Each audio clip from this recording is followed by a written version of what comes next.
ലഹരിക്കെതിരെ രമേശ് ചെന്നിത്തല നയിക്കുന്ന വാക്ക് against drugs walkathon കൊച്ചിയിൽ ആരംഭിച്ചു. എറണാകുളം മറൈൻ ഡ്രൈവ് മുതൽ ദർബാർ ഹാൾ ഗ്രൗണ്ട് വരെയാണ് വാക്കത്തോൺ നടക്കുന്നത്. കിരൺ ചേരുകയാണ് വിവരങ്ങളുമായി. കിരൺ, ലഹരി എന്ന മഹാവിപത്ത് അതിനെതിരായ അവബോധം സൃഷ്ടിക്കേണ്ടത്, പൊതുജനങ്ങളിൽ സൃഷ്ടിക്കേണ്ടത് ഏറ്റവും ആവശ്യമേറിയ ഒരു കാലഘട്ടത്തിലാണ് നമ്മൾ നിൽക്കുന്നത്. ഏറ്റവും ഒടുവിൽ ഇപ്പോൾ കഴിഞ്ഞ ദിവസം നടന്ന ശ്രീകുട്ടിക്കെതിരായ ആക്രമണം ഉൾപ്പെടെ മദ്യലഹരിയിലാണ് അയാൾ സുരേഷ് കുമാർ കൃത്യം ചെയ്തതെന്നാണ് ഏറ്റവും പ്രാഥമികമായി ലഭിക്കുന്ന വിവരം. എങ്കിൽ കൂടിയും നമ്മുടെ സമൂഹത്തെ അത് കൊച്ചുകുട്ടിയെന്നോ വലുതെന്നോ ഇല്ലാതെ വലിയ രീതിയിൽ മാരകമായി തന്നെ ബാധിച്ചിരിക്കുന്ന ലഹരി എന്ന മാരക വിപത്ത്, അതിനെതിരെ ഒന്നിച്ചു പോരാടേണ്ടതിൻ്റെ ആവശ്യകത അത് ഒരുപക്ഷെ രാഷ്ട്രീയ സാമൂഹ്യ വ്യത്യാസമില്ലാതെ അതിനെല്ലാവരും മുന്നിട്ടിറങ്ങുന്ന കാഴ്ചകൾ ഇപ്പോൾ രമേശ് ചെന്നിത്തല നയിക്കുന്ന ഡ്രഗ്സ് എഗെയിൻസ്റ്റ് വാക്കത്തോൺ എന്ന റാലിയിൽ നമ്മൾ എത്തിയിരിക്കുന്നു. എഗെയിൻസ്റ്റ് ഡ്രഗ്സ് വാക്കത്തോൺ കൊച്ചിയിൽ തുടങ്ങിയിരിക്കുന്നു. എന്തൊക്കെയാണ് വരുന്നത്? സ്വപ്ന, ലഹരിക്കെതിരെ രമേശ് ചെന്നിത്തല നടത്തി വരുന്ന പ്രൗഡ് കേരള വാക്കത്തോണിൻ്റെ ഭാഗമായിട്ടാണ് ഇന്ന് കൊച്ചിയിലും ഈ വാക്കത്തോൺ നടക്കുന്നത്. ഈ വാക്കത്തോണിൻ്റെ സമാപന പരിപാടിയാണ് കൊച്ചിയിൽ നടക്കുന്നത്. കഴിഞ്ഞ 13 ജില്ലകളിലും ഈ വാക്കത്തോൺ കഴിഞ്ഞിരുന്നു. അതിനുശേഷം ഇന്ന് സമാപന പരിപാടിയിൽ കൊച്ചിയിൽ നടക്കുകയാണ്. രമേശ് ചെന്നിത്തല, ഒപ്പം തന്നെ പ്രതിപക്ഷ നേതാവ് വി ഡി സതീശൻ അടക്കമുള്ള ആളുകളുടെ നേതൃത്വത്തിലാണ് ഈ വാക്കത്തോൺ പുരോഗമിച്ചുകൊണ്ടിരിക്കുന്നത്. ഏതായാലും വാക്കത്തോണിൻ്റെ ക്യാപ്റ്റൻ തന്നെയായിട്ടുള്ള രമേശ് ചെന്നിത്തല കൂടിയുണ്ട്. സാറിൻ്റെ കുറേ അനുഭവങ്ങൾ, പ്രത്യേകിച്ച് ആഭ്യന്തരമന്ത്രി അടക്കമുള്ള അനുഭവങ്ങളുടെ കൂടി അടിസ്ഥാനത്തിലേക്ക് അല്ലേ ഏതായാലും തീർച്ചയായിട്ടും നമ്മുടെ നാടിനെ ഏറ്റവും കൂടെ ഗ്രസിച്ചിരിക്കുന്ന ലഹരിയാണ്. ഈ ലഹരിയിൽ നിന്ന് നാടിനെ മോചിപ്പിക്കണം, പുതിയ തലമുറയെ മോചിപ്പിക്കണം. ജീവിതമാണ് ലഹരി എന്നവരെ പഠിപ്പിക്കണം. അതിനു വേണ്ടിയിട്ടുള്ള ഒരു ജൈത്രയാത്രയാണ് നമ്മളെല്ലാവരും ചേർന്ന് നയിക്കുന്നത്. രാഷ്ട്രീയമോ ജാതിയോ മതമോ ഒന്നുമില്ല. ഈ കൂട്ടായ്മയാണ് കേരളത്തെ രക്ഷിക്കേണ്ടത്.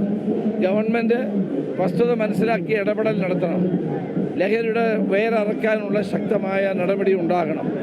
അതുവേണ്ടിയൂടെ പറഞ്ഞിട്ടാണ് ഞങ്ങൾ ഈ മുന്നേറ്റവുമായി മുന്നോട്ട് വരുന്നത്. സ്വപ്ന, അദ്ദേഹം സൂചിപ്പിച്ച ഒരു കാര്യം തന്നെ, അതായത് അദ്ദേഹം ആഭ്യന്തരമന്ത്രി കൂടിയായിരുന്നു. ആ കാലഘട്ടത്തിലൊക്കെ എല്ലാം അദ്ദേഹം കേരളത്തിലെ ലഹരി മാഫിയയുടെ കാര്യങ്ങൾ അത് നേരിട്ട് തന്നെ അദ്ദേഹത്തിന് മനസ്സിലാക്കാൻ സാധിച്ചിട്ടുള്ളതാണ്. അതിൻ്റെ കൂടി അടിസ്ഥാനത്തിലാണ് ഏതായാലും ഇത്തരമൊരു കാര്യത്തിലേക്ക് ഒരു പൊതു അവബോധം സൃഷ്ടിക്കണം എന്നുള്ളൊരു ലക്ഷ്യത്തോടു കൂടി ഏതായാലും അദ്ദേഹം അടക്കം നേരിട്ട് ഇറങ്ങുന്നത്. പ്രതിപക്ഷ നേതാവ് കൊണ്ട് സാർ കഴിഞ്ഞ ദിവസമാണ് നിയമസഭയിൽ പറഞ്ഞത്, നേരത്തെ സ്പിരിറ്റ് മാഫിയക്കെതിരായിട്ട് പ്രവർത്തിച്ചതുപോലെ ഇപ്പോഴുള്ള ഈ ലഹരി മാഫിയയും അടിച്ചമർത്തുന്നതിന് വേണ്ടിയുള്ളൊരു നീക്കം ഉണ്ടാവണം. അതായത് 2 രീതിയിലാണ് ഇതിനെ നേരിടേണ്ടത്. ഒന്ന്, എക്സൈസും പോലീസും ഗവൺമെൻറ്റിൻ്റെ നേതൃത്വത്തിൽ നടത്തേണ്ട എൻഫോഴ്സ്മെൻറ്റ്. ഇത് എവിടെ നിന്നാണ് വരുന്നത് എന്ന് കണ്ടുപിടിച്ചത് ഇല്ലാതാക്കണം. അത് ദയനീയമായ പരാജയമാണ്. 2, ബോധവൽക്കരണം. എക്സൈസിൻ്റെയും പോലീസിൻ്റെയും പരിപാടി ബോധവൽക്കരണമല്ല. അത് ഇതുപോലത്തെ പരിപാടികൾ നടത്തി ആളുകൾ, എല്ലാ സംഘടനകളും, രാഷ്ട്രീയ പ്രസ്ഥാനങ്ങളും, സാമൂഹ്യ സംഘടനകളും ഇറങ്ങി ചെയ്യണം. ഗവൺമെൻറ് ചെയ്യേണ്ട ജോലി ഗവൺമെൻറ് ചെയ്യണം. കേരളം ലഹരി മരുന്നിൻ്റെ ആസ്ഥാനമായി ഹബ്ബായി മാറിയിരിക്കുകയാണ്.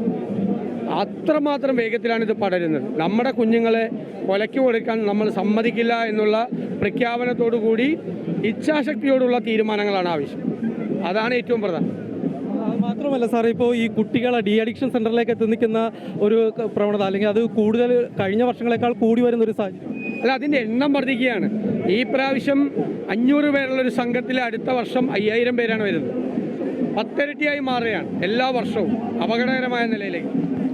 ഏതായാലും സ്വപ്ന, അദ്ദേഹം സൂചിപ്പിച്ചടക്കമുള്ള കാര്യങ്ങളുണ്ട്. ലഹരി മാഫിയയുടെ പിടിമുറുക്കൽ അത് സംസ്ഥാനത്ത് വ്യാപകമായിക്കൊണ്ടിരിക്കുകയാണ്. ഈ സമയത്ത് അവബോധം സൃഷ്ടിക്കുന്നത് അത് എക്സൈസോ പോലീസോ അല്ല, പൊതുജനങ്ങളാണ് അവബോധം സൃഷ്ടിക്കുന്നതിന് വേണ്ടി ഇറങ്ങേണ്ടത്. എക്സൈസിൻ്റെയും പോലീസിൻ്റെയും ചുമതല ഇവരെ അടിച്ചമർത്തുക അല്ലെങ്കിൽ ഇല്ലായ്മ ചെയ്യുക എന്നുള്ളതാണ്. പൊതുജനത്തിൻ്റെ പിന്തുണയോടുകൂടി പൊതുജനത്തെ സംഘടിപ്പിച്ചുകൊണ്ട് അവബോധം സൃഷ്ടിക്കുന്നതിന് വേണ്ടിയാണ് ഇത്തരം പരിപാടികൾ സംഘടിപ്പിക്കുന്നത് എന്ന് തന്നെയാണ് അദ്ദേഹം സൂചിപ്പിച്ചത്. കഴിഞ്ഞ 13 ജില്ലകളിലും ഈ പരിപാടി നടന്നിരുന്നു. വയനാട്ടിൽ നേരത്തെ സോണിയാഗാന്ധിയും ഒപ്പം തന്നെ പ്രിയങ്ക ഗാന്ധി അടക്കമുള്ള ആളുകൾ പങ്കെടുക്കുന്ന പരിപാടിയാണ് നടന്നത്. ഏതായാലും ഇതിൻ്റെ സമാപന പരിപാടിയാണ് ഇന്നിപ്പോൾ കൊച്ചിയിൽ നടക്കുന്നത്. മറൈൻ ഡ്രൈവിൽ നിന്ന് ആരംഭിച്ച ഈ വാക്കത്തോൺ അത് വലിയൊരു ജനപങ്കാളിത്തത്തോടു കൂടി തന്നെ മുന്നോട്ട് പോയിക്കൊണ്ടിരിക്കുകയാണ്. DH ഗ്രൗണ്ടിലാണ് ഈ വാക്കത്തോൺ സമാപിക്കുന്നത്. സ്വപ്ന. തീർച്ചയായും ഇത്തരം വാക്കത്തോണുകൾ ലഹരിക്കെതിരായ ഇത്തരം ബോധവൽക്കരണങ്ങൾ അങ്ങേയറ്റം ആവശ്യമാണ്. കഴിഞ്ഞൊരു 10 വർഷത്തെ കണക്കെടുക്കുകയാണെങ്കിൽ 26% ലഹരിയുടെ ഉപയോഗം ആഗോളതലത്തിൽ തന്നെ വർദ്ധിച്ചിരിക്കുന്നത് എന്നാണ്. ഏറ്റവും കൂടുതലായി ഇത് ഒരുപക്ഷെ കൗമാരക്കാരിലും യുവാക്കളിലും നാളത്തെ തലമുറയെ നയിക്കേണ്ട യുവാക്കളിലേക്കും ആ തലമുറയിലേക്ക് തന്നെയാണ് ഇത് ബാധിക്കുന്നത് എന്നാണ് ഏറ്റവും പുതിയ കണക്കുകളെല്ലാം വ്യക്തമാക്കുന്നത്. ജീവിതമാണ് ലഹരി എന്നത് നമ്മൾ മനസ്സിലാക്കുന്നതിന് ഇത്തരത്തിലുള്ള അവബോധങ്ങൾ, ബോധവൽക്കരണങ്ങൾ, വാക്കത്തോണുകളടക്കം അങ്ങേയറ്റം നിർണായകവുമാണ്.